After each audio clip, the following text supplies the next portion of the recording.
So tell us about devices. You have 5 of them at home. Tell us about the devices and what you're excited about, and sort of, you know, in your little a test kitchen there, what you find is sort of bubbling up. Well, so I eat my own dog food, as we say, right? I cut the cord in June, and I struggle with it every day, as I do miss my news and live sports. All the gentlemen in my family are kind of bitter around the holiday times when they can't get their football games. But I have an HDMI hub in my house with 5 different devices. I have a Roku, I have a Boxee, I have the original Logitech Google TV device, I have an Xbox 360 and an Apple TV.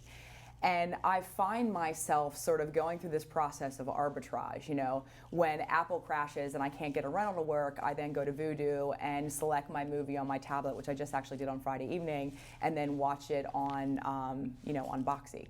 So it's interesting that you really, coming from the consumer electronics industry, having worked there for some years, you know, we used to always say that there's no way consumers want another piece of hardware, that this whole concept of over the top and adding another set-top box is never going to work. It's the cable box.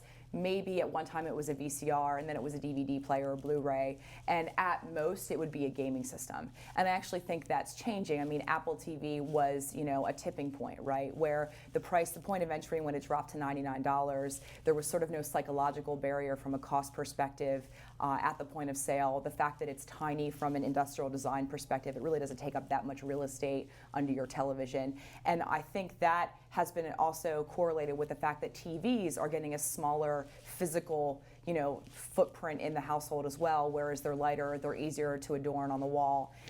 In general, the experience of creating a living room that you want has gotten easier, so the proliferation of devices is less of a challenge for consumers. So, talk about CES for a minute. So, what do you think, will be new? There's a lot of talk about connected TVs at CES. What do you think we should look out for at CES or in the new year around the sort of connected TV universe? Well, again, with a background in, you know, physical goods and CE, I've been going to CES for a while.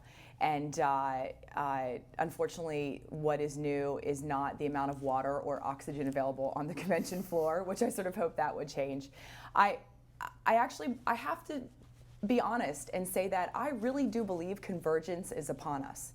And we've been using that word and throwing it around in CE for 10 plus years, right? We flew it around in mobile as well and in telco.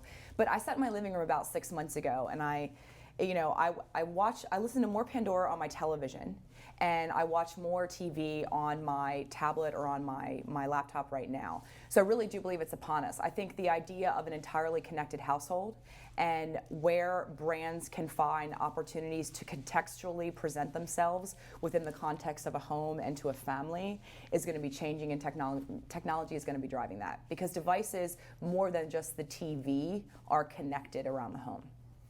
Great. Well, Ashley, thank you so much. Thanks, you Andy. for being here and for your your view on these things, and it's very interesting. So we'll see you at CES, I think? Absolutely. I'll have water and snack bars. Don't worry. There you go. I'll see you there. It was a pleasure. Outstanding.